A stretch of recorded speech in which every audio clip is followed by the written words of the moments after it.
So ayun, what's up, magtitimpla tayo ngayon ng epoxy enamel na kulay black. So isang galon yan, hahatiin ko lang siya kasi para hindi masayang, kasi kapag tinimpla ko to lahat tapos hindi ko naubos, mabilis kasi matuyo ang epoxy enamel.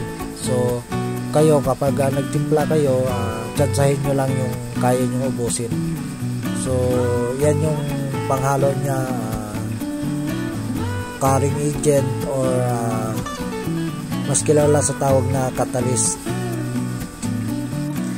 Yan yung hinahalo para mabilis matuyo yung epoxy. Kalahating galon yung tinimpla natin, kaya kalahati rin ng catalyst yung ihalo natin. Tapos isunod natin yung epoxy reducer.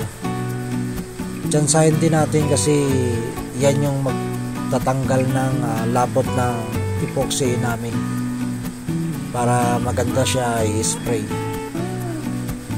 Haluin natin ng haluin para makuha natin yung tamang timpla ng epoxy enamel.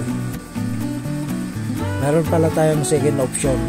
Kung wala tayong mabiling epoxy reducer, pwede nating gamitin tong lacquer thinner. Pero mas the best talaga kung epoxy reducer yung gamitin natin, kasi yun talaga yung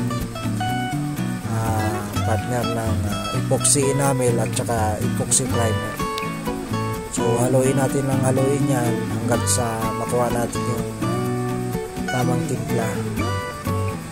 Tapos pwede na nating isalin yan sa spray gun para ma-spray na natin.